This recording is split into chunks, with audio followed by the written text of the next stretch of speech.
I'm Brenda Caldwell, aka Dr. B. Welcome to the Hope Zone, moving you from a place of hopelessness and brokenness to a place of healing and wholeness, a place where hope is alive to bring you more peace, more joy, more freedom, and more understanding of your God-given purpose. Let's enter the Hope Zone. Hello and welcome in to another edition of the Hope Zone podcast with me, Brenda Caldwell, aka Dr. B. Listen, I'm so excited to have you join me for today's exciting, encouraging, uplifting, and I just believe powerful episode because it's about my favorite subject, one of my most favorite subjects in the world, and that is hope. So we're actually talking about the abounding,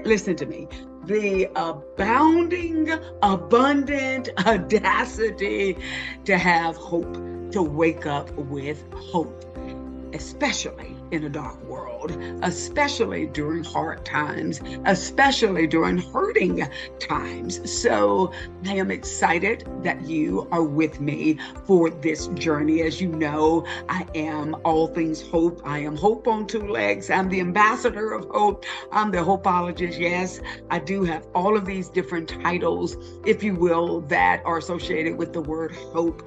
But I am so committed to this calling on my life, this assignment. I tell people that my PhD is in psychology, but my gift and my grace is in hopeology. So everything around the study of hope, the science of hope, is actually why I am in the earth. And so I am just thankful that I get to pour into you today. And again, I say, if you're the only person that's watching or listening to me give this podcast message, it's just worth it.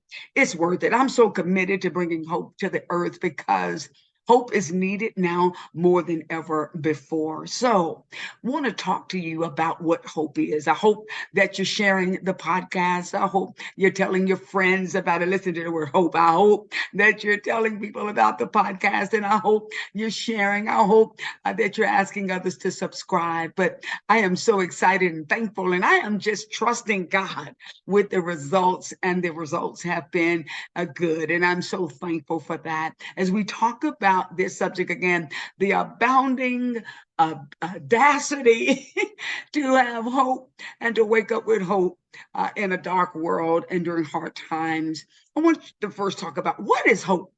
So what is hope? Hope is a number of things, but we're going to break it down. Did you know, first of all, that there have been over 2,000 studies on hope? Yes, there are over 2,000 studies just on this subject of hope. It's a fascinating subject and topic, and it is just a very, very powerful resource and source of power in the earth. It absolutely is. In fact, the University of Oklahoma has a research center called Hope Research Center located there, and they've put out a number of studies, and they have done great seminars and TED Talks and teachings on hope. And so hope is so huge. It is. So what is hope? What is hope?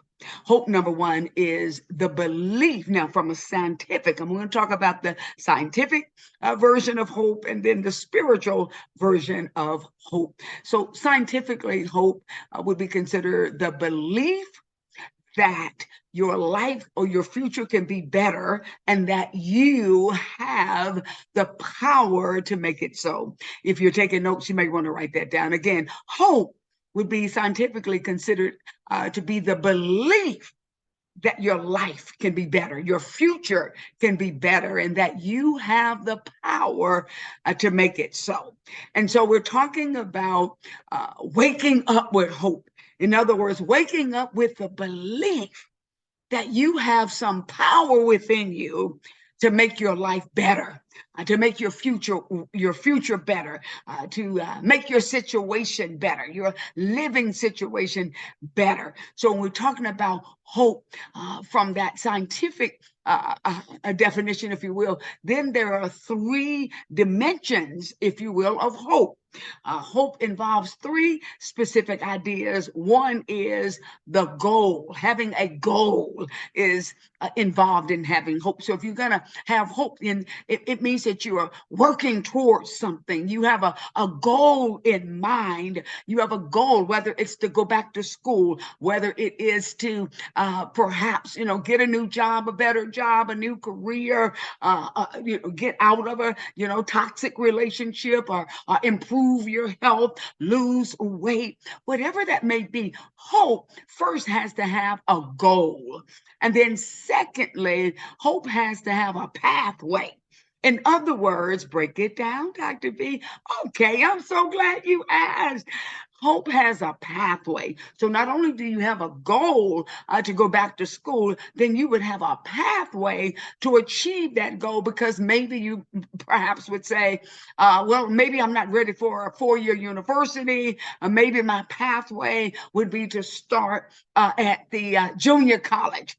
In my community, or again, somebody may be watching and you have a goal to go back to school, to go to college, but maybe you don't even have a GED. So we may have to back it up further and say the first step, or the first pathway to obtaining that college degree would then be to obtain the the GED, if you will, and so enrolling in some local GED course. So when you talk about a pathway allows you to see. It allows you to see how you can accomplish that goal. You're looking and you're seeing, because you're waking up with the hope that you can make your life better. The hope that you can get out of your present situation, the hope that your dream can come true, your vision can come true, that idea that you've been working on, that idea that's been, in your mind, that big idea, that thing that you haven't even told anybody, but it's a gold mine.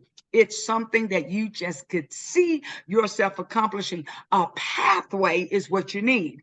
It's one thing to have a goal. It's one thing to have a dream. It's one thing to have a vision. But the pathway is very important, because then you have direction for where you're going to go, what steps you're going to take. So you do need the pathway. And then thirdly, in accomplishing a goal and having the pathway, the third step, if you will, component, I should say, of having hope is having motivation. You've got to have motivation. See, you can start out, the Bible says that God is the author and the finisher of our faith. And see, hope gets you up.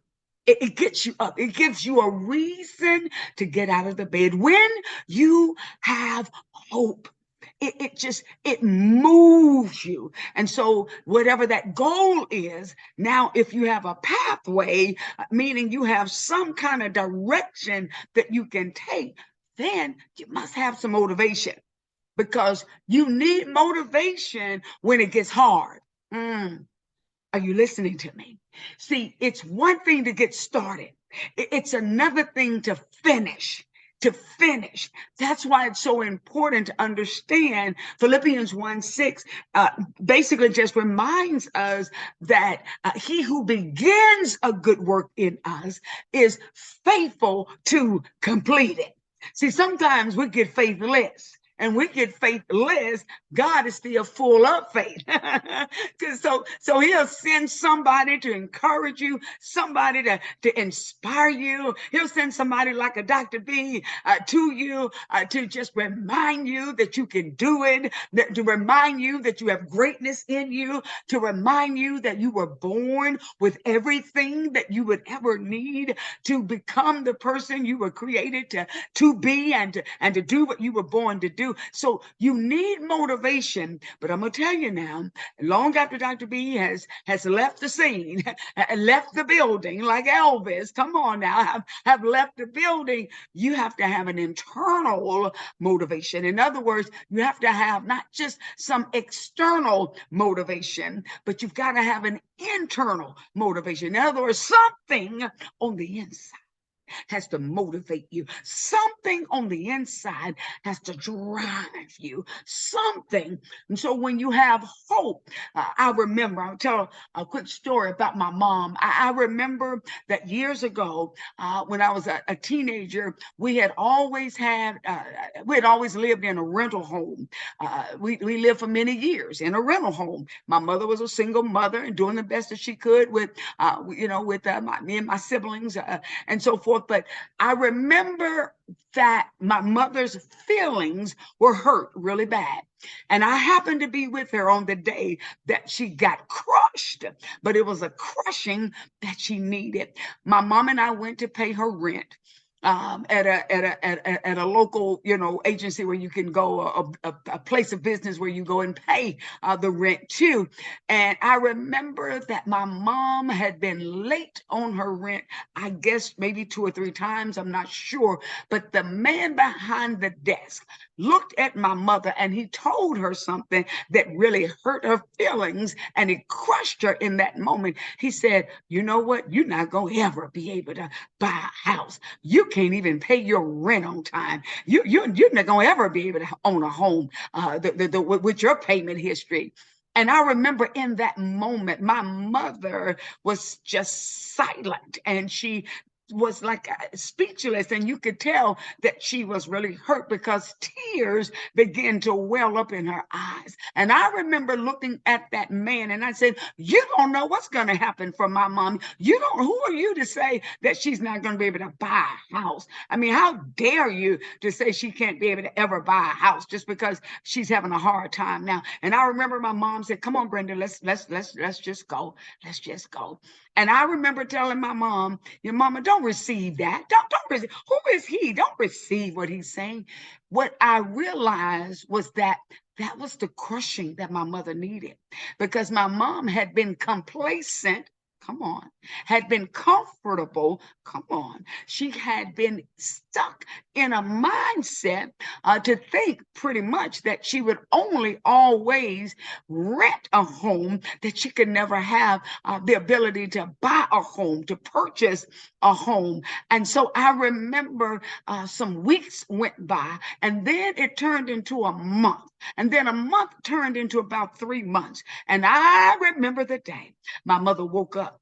And it was like she had an epiphany. It was like the light bulb just went off, because she said out of her mouth, this particular day, my mother woke up with hope. She woke up with abounding audacity to hope. And she said something that shifted the trajectory of her life. My mom said, you know what? I'm going to buy me a house. And I'm going to buy me a house this year if it's the last thing I do. And my siblings and I all said, really? Mama, you're going to buy a house? Wow. How are we going to do that? My mom said, I don't know how, just right now. But she said, I'm going to buy us a house if it's the last thing I do. And I knew she had a conviction. You know how you know when you're serious versus when you're just saying something? You're saying it sounds good. Maybe you're trying to impress your cousin or, somebody you're having a conversation. So you say what you're going to do and you say but my mom that day, no, she had a conviction. She spoke something into existence because something on the inside, I don't know how she felt going to bed, but I know that particular day, she woke up with hope. And that hope stirred her to take action. She was still a single mother. She was still making, low wages, but something on the inside shifted. Come on. Something on the inside changed that day. And I will remember, here it is. She had a goal. I'm going to buy a house, and I'm going to buy a house this year. That was her goal. She said, I'm going to buy me a house. She said, I'm going to buy it this year. And I remember that was around maybe something like February or so when she said that. But I do remember this.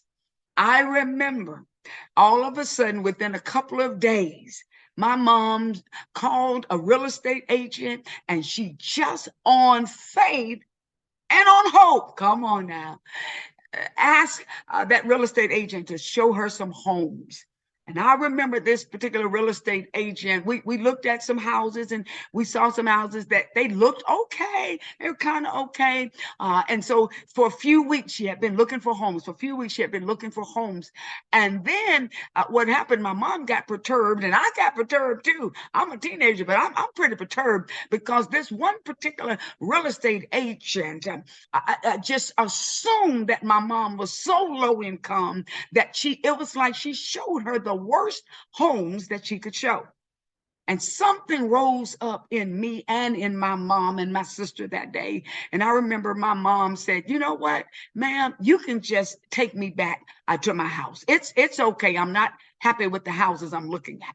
And so we ditched the real estate agent. We ditched that person. And then I said, Mom, you know what? Let's go looking for some houses ourselves. Let's let God show us where your home is. I just believe that God will show us where the house is. Got in the car, and lo and behold, we found a home. And that home, I spotted it first. And I remember telling my mom, I think that's the house right there. And my mom said, I don't know, baby, that looked like that house looks like it may cost, too much. I don't know if I can afford that home. I said, Mom, you'll never know. We got to go. We got to go. And lo and behold, that house became the home that my mom has now lived in for over 30 years. My. My mom had hope. In that moment, she woke up with hope. She had to get crushed first. It was during a hard crushing. It was during an embarrassing moment. It was when her feelings were hurt the most. It was when it was dark, come on. And it was when it didn't even look like it was possible. During that moment, that's when the shift, the change. She had the audacity, the unmitigated gall, the abounding audacity to wake up with hope. And waking up with hope on that one day shifted everything. And my mom has lived in this home, and it's a beautiful home. And God has blessed her to pay for that home. And we're grateful. Why? Because you've got to have hope if you're going to have any change in your life. So what is hope? Hope is the belief that you can make your life better, and that there's a pathway for you to get there. There's a way for you to get there. You may not know until you start moving. You may not know until you make up your mind. But if you make up your mind, hope will meet you. Did you hear that? Hope will meet you right where you are. And hope is the ability to be able to see something that you can't see with your natural eye. Faith is the ability to see. It is. Faith is seeing the unseen. Faith is seeing it before you see it. But hope is that internal motivation and that strength and that energy that makes you get up. That's what hope does. And that's why hope is so critical to the world, because as long as you're breathing, there's hope. The last thing that dies on any level is hope. As long as you are breathing, there's hope. You know, we went through the COVID, when we had COVID a few years ago, of course, at its very height during 2020 and 2021. We did lose a lot of people. A lot of people lost their lives because they lost the ability to breathe. It was critical. Of course, I lost a dear friend during that time as well because she could no longer breathe. There was a severe attack of the lungs that caused people to lose their breath. And many people lost their last breath in the hospital, and many people lost their last breath alone and died alone. And so it's so important that we have breath. Well, hope is just that.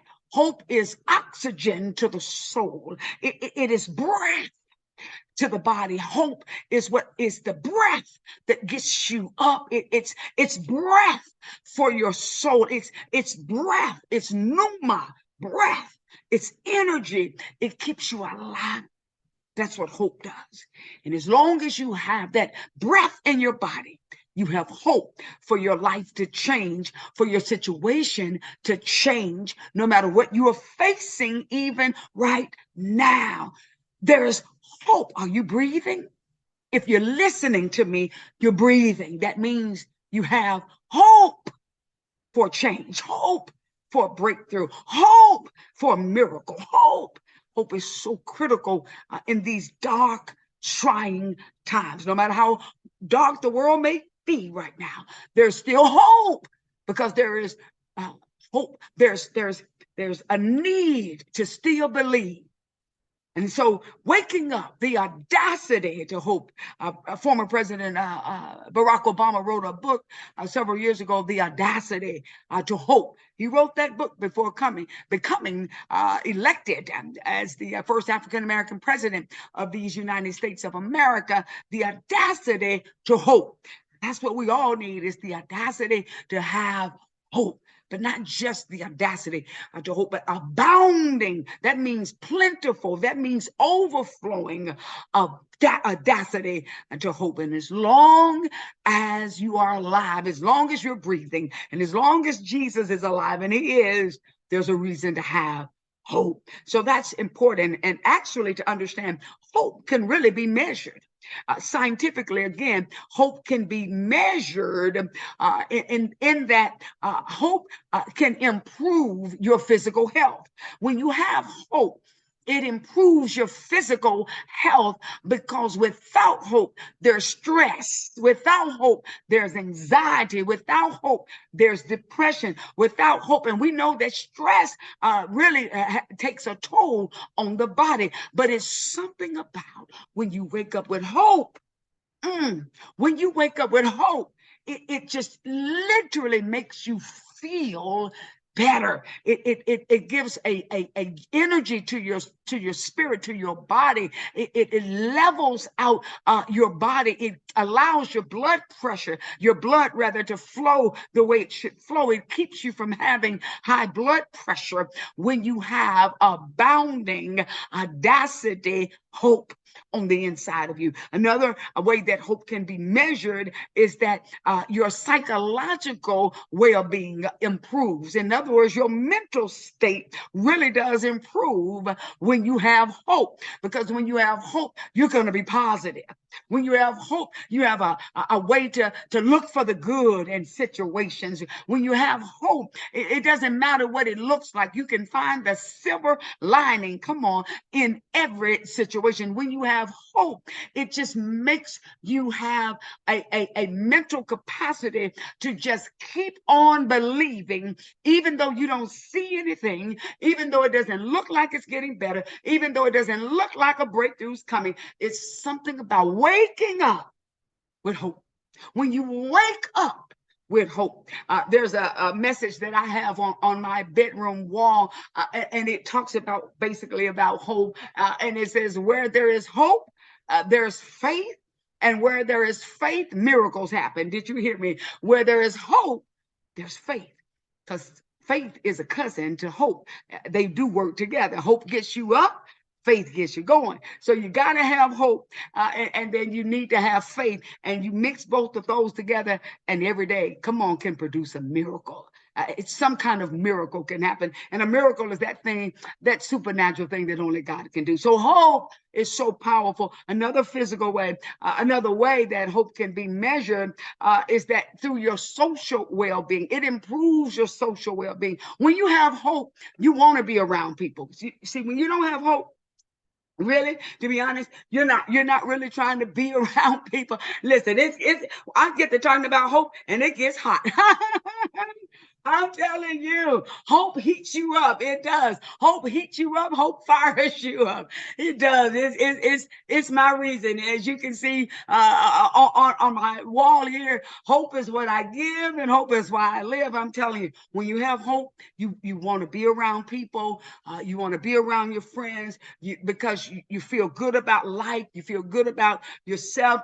You feel good about your situation, no matter what it's looking like. And so you enjoy being around others. When you don't have hope and when you're feeling hopeless, when you start feeling down and when your hope tank is low, you don't want to be bothered around people. You find yourself isolating. You find yourself being, so perhaps depressed or you find yourself getting to a state where literally you just don't want to be around others, and that's unhealthy.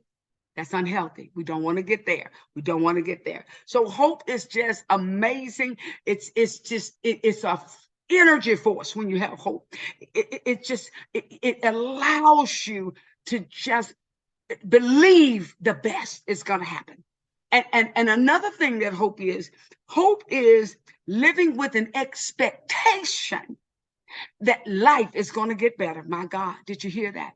When you have hope, you're living with this expectation that life is going to get better, that your situation is going to get better.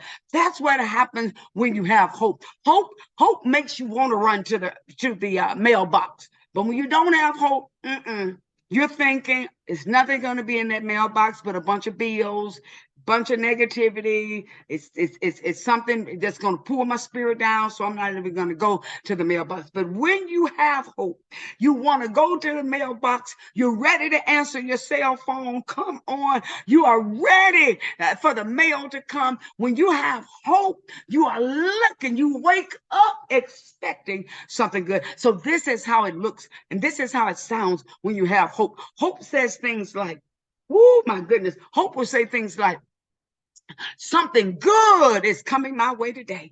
Oh, I have an expectation. Good news is coming to me. Favor is coming to me today. I'm expecting a breakthrough today. I have hope. I'm expecting, come on, to get that job that I applied for. I am expecting to get that home, come on, that I put a contract on. I have hope. I'm going to get good news. I qualify for the car and I got it at a major discount. See, hope talks like that. That's what hope sounds like. Hope says, I'm going back to school and I'm going to get my degree, and I'm going to get my degree, and I will have my degree by this time next year. Now, you can only say that if you're probably going to be in your senior year. Okay. Don't try to get no little quick 3 month degree. Come on now. We want it to be worth something. But hope says, I'm going to stay with it until I get my degree. Hope talks. Hope has a sound. Hope has an attitude. Hope has a joy. Hope, come on. Hope is just amazing because hope is alive. Jesse Jackson coined the phrase many years ago, keep hope alive. Y'all remember that? You remember that? Do you remember that? Jesse said, keep hope alive. And so hope is so important. And in closing, listen, this is the wonderful thing about hope that I love. Hope is available to everyone. Hope is available, listen, from the White House to the outhouse, from the uttermost to the guttermost. Hope is available to anyone. It does not matter what your socioeconomic background, what your zip code is, what your neighborhood is. Come on, what kind of car you drive. Come on now, it doesn't matter what neighborhood your home is in. Hope doesn't matter. It doesn't matter if you have a PhD or GED or no degree or no GED. Hope is available to everybody. Hope doesn't discriminate. Anybody can wake up with hope. You can wake up with hope. And hope, you can have hope through the hurts of your life. You can have hope, come on, through the trials of life. You can have hope. Hope is available to you. And hope is deciding that you want to wake up expecting something good, believing for something good, and decreeing that your life is going to get better. And hope says, I am going to do what it takes. So hope, come on, hope sees a goal. Hope has a pathway, and then hope has some motivation. So whatever it is, just like my mom said, I have a goal. It's to get me a home. I've set it for this year, and she didn't say that. Come on, and then come and sit down on the couch and never do anything and never go anywhere. Hope takes action. Did you hear that? So when you have real hope, you're going to take action. So what do you have hope for? What are you hoping for in your life? Whatever you're hoping for, take some action.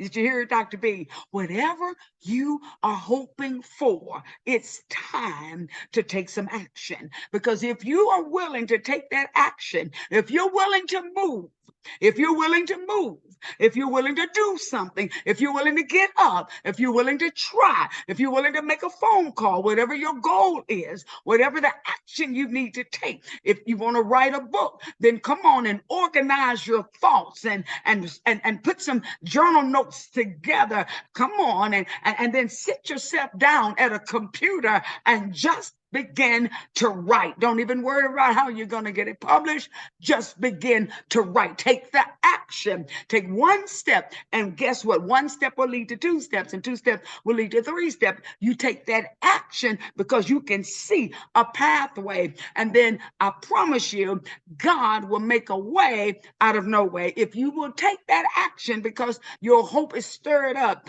I promise you, God will help you. And that's why you never want to let go of hope. Hope is always needed. Hope. Keep your hope alive. I promise you, you can do anything that you set your mind to. As long as you have the hope, you see a pathway, and you stay motivated. I promise you, anything can happen for you. I'm going to be talking from time to time about hope, but I want to leave you with this. The world may be dark, but there's still hope. Things may be negative around you, but there's still a reason to hope. Are you listening to me?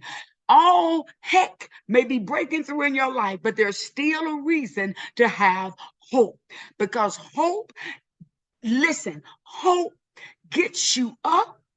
And if you get up and you look up, if you get up and you look up, you will be amazed at what can happen in your life. So yes, I want you to have abounding audacity to hope, to wake up with that hope. And waking up with hope is giving you a step towards seeing a miracle happen in your life, breakthrough happen in your life, and some amazing things that you never thought could even happen for you can really come true. I am a living witness. This from the ambassador of hope herself, this from the hopeologist, this from Hope on Two Legs, this from the woman who has made it her life's work to pour hope into the earth. So I hope you receive this word today, this podcast from the Hope Zone with Dr. B. I'm excited and thankful for you listening today. I would love for you to continue listening and sharing the podcast, continue to put the word out that the Hope Zone with Dr. B is here. And so continue to stay with me. I'm so glad and thankful that you tuned in today. And so if ever there was a time for me to tell you, on your worst day, your best day, and every day in between, remember, there's a reason to have hope. So just like a piece of rope, come on, always hold on to hope. Until next time. I'm so glad you made it to the end of the podcast. If the Hope Zone is making a positive difference in your life, please subscribe to the show so you don't miss the next episode. Leave a review, and most of all, share it with your friends. And remember, from your worst day to your best day, there's hope in every situation.